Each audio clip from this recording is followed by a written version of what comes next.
we're going to be examining items very, very closely. So let's get started. The first item for today is a piece of bismuth. A piece of bismuth. You can see all the individual colors and surfaces that it has.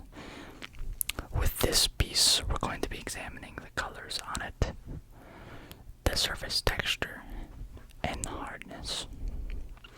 First, I will begin by listing all of the individual colors on it while it's in focus. You can see dark purples, violets, light blues, teals, turquoise, some green, light green, dark green, forest green, blues, sea blue. You can even see black on the surfaces that are not vibrant.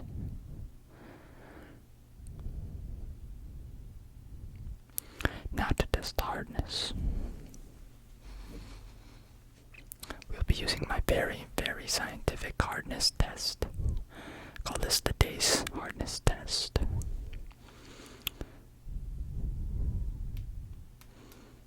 Interesting.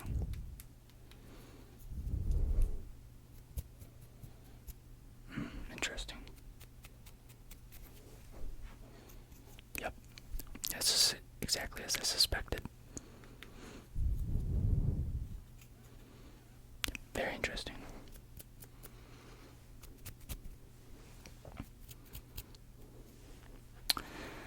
I declare this on the DACE hardness scale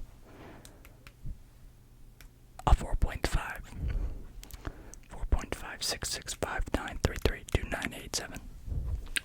That is the official hardness scale. Now to move on to the next item. I procured this from an odd man called Ollivander. He says it's some sort of magical wand. I doubt him on that. But let's take a closer inspection. Ah, yes. Interesting. 13 and a quarter. Stiff.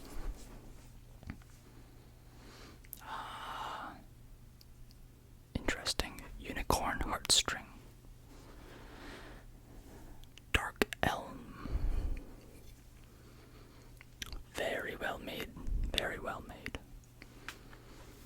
As you can see at the end here, this appears to be a magic magnifier. Very, very, very intriguing. Handle made to be held with good grip and focus. Not the straightest wand I've ever appraised, but it's very interesting nonetheless. Very interesting. This would go to a powerful wizard, I'd imagine. On to the next item.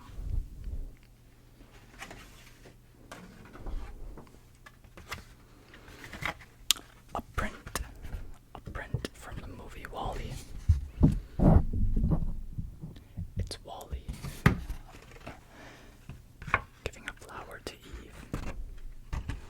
Get it nice and close for you guys. Now if you notice, WALL-E has his letters WALL-E, W-A-L-L-E.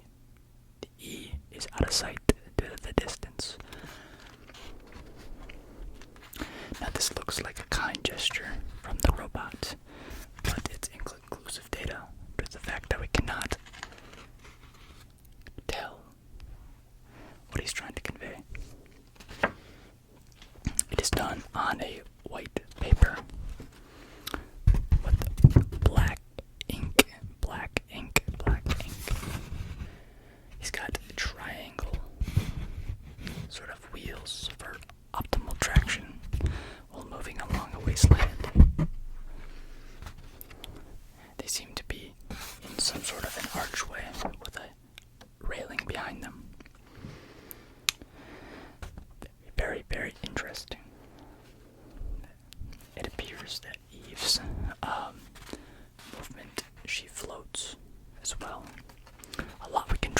this photo, this item. Very interesting indeed. The next item is an old book. The Austro-Hungarian Life in Town and Country, Palmer. This is the Bayview edition.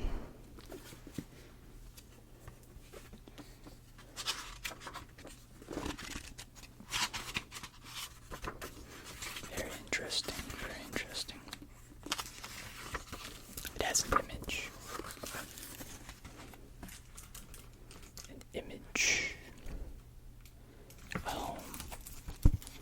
Within the first couple of pictures, or within the first couple of pages. And within the book is history itself. If I can find the page where it is stored. Ah, there we go. We have clippings of a newspaper. I'll read the first one.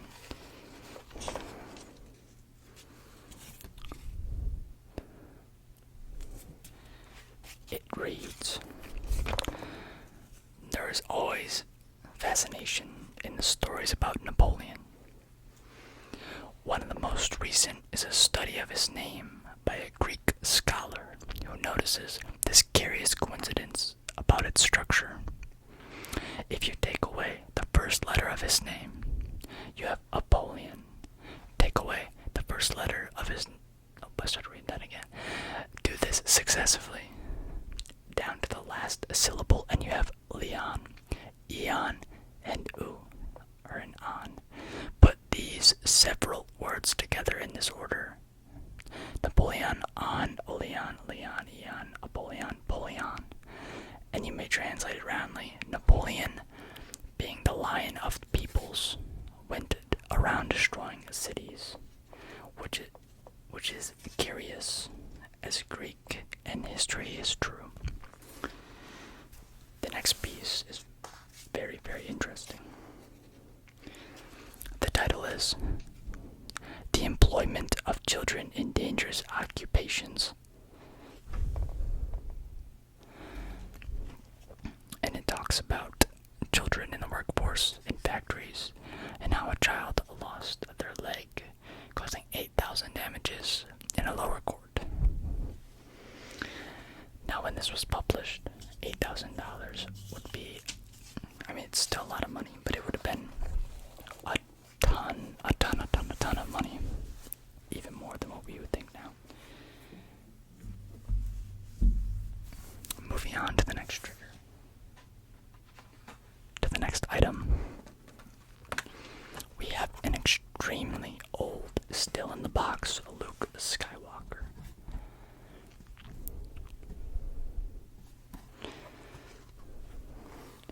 Star Wars: The Power of the Force. Luke Skywalker in X-Wing fighter pilot gear with lightsaber and blaster pistol. And you can see the price of it was $4.76. It says on the back of the box, 1995 was the copyright date, from Lucasfilm Ltd. It has his statistics out on the back, as you can see. I will now read them partially to give an explanation.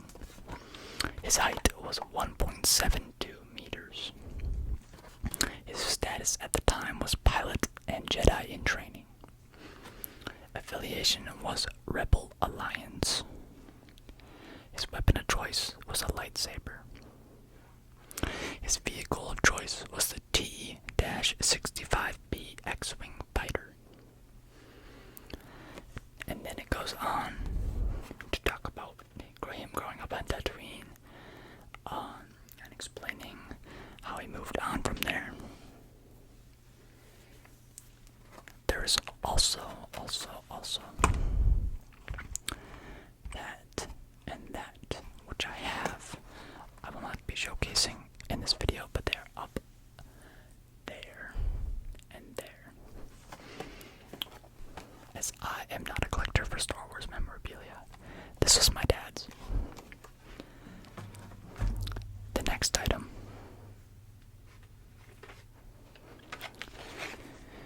is a set of fine line pens that I got pretty recently. I haven't opened them for whatever reason, but it allows me to get into extreme detail on exactly what makes them the pens that they are. It is a set of 10 pens. I will now list the sizes of the pens, going from smallest to largest. 0.20 millimeters, 0.25 millimeters, 0.30 millimeters, 0.35 millimeters, 0.45 millimeters. Then we have a brush, a 3mm chisel, a fine point, and a large point. You can see the listings here. On the back, it explains. I'll explain it. Inkline pens are perfect for precision drawing. The wide assortment puts everything you need right at your fingertips. Great for writing, drawing, technical drawings, notebooks, Bible study, and more. No skip, no smear, no smudge. Ink lends a professional quality to all of your work.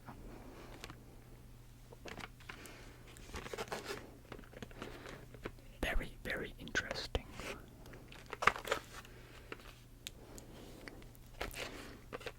Very interesting. Their slogan appears to be crisp, clear lines, archival ink, permanent, won't smear, won't smudge. And they have their logo of like a crown at the bottom.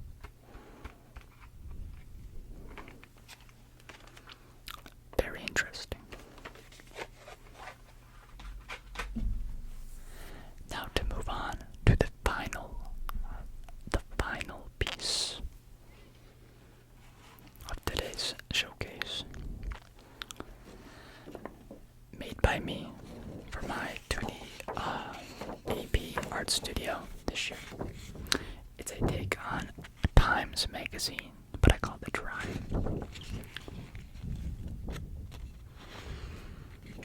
It's all about the future for the most part and how we can move forward as humanity.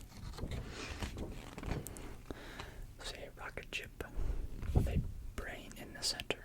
And then this title section over here says, deep dive. How do we as humans keep moving forward? And what could be the fuel to continue propulsing humanity forward? There's an airplane in the bottom left. And then the big title is future. Is it near or now? There's even a realistic barcode, and the numbers on that barcode read 1, 2, 3, 4, 5, 6, 7, 8, 9, 0, 1, 2.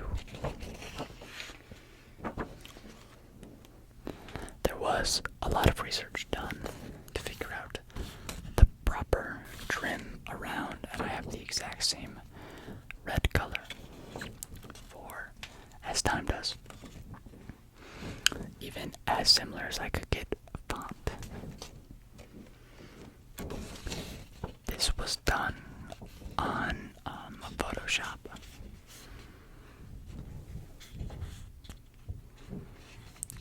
And helped me to score a 4 in AP Studio Art.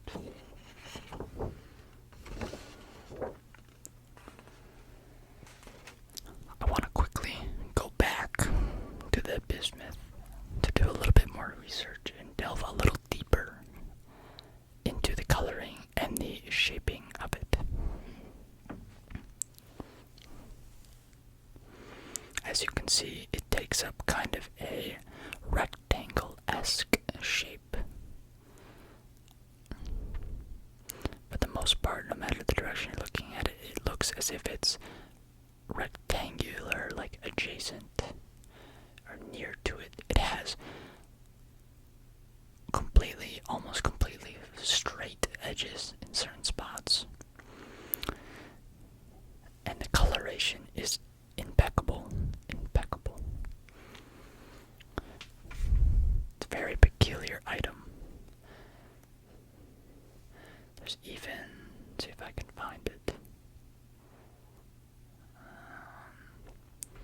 Even some faces are a little bit bigger than other faces, which cause like huge amounts of an individual color in different locations.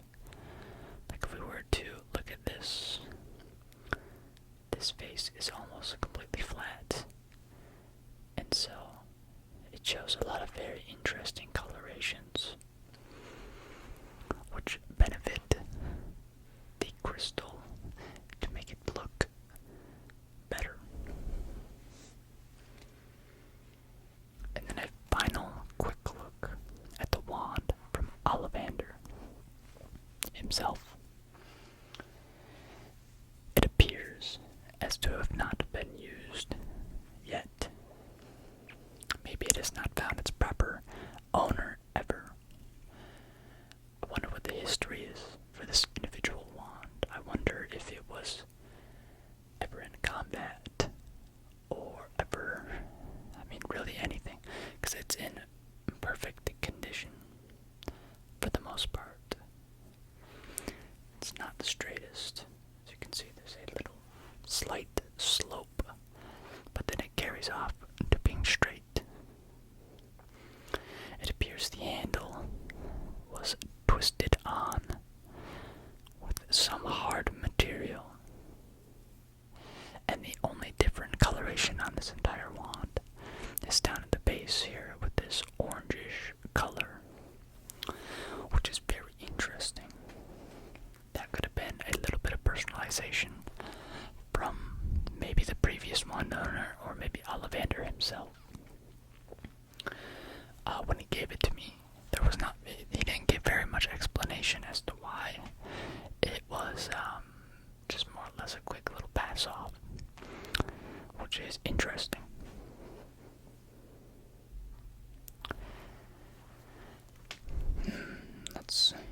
I feel like this could be an important thing to look at, as the history of it could be important. Back to the book.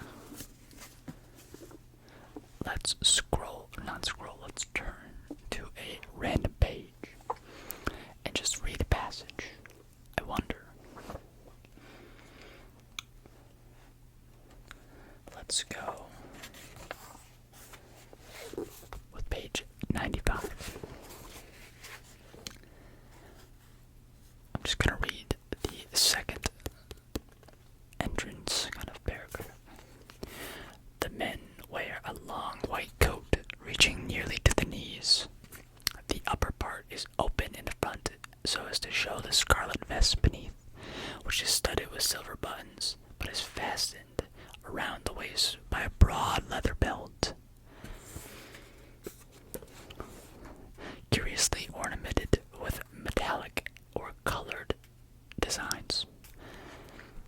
Loose flowing trousers of a thin and light material, high-topped boots or sandals, like those worn by the woman, complete the costume. The colors, however, vary immensely, for in every village there's a special fashion, which is rigidly adhered to.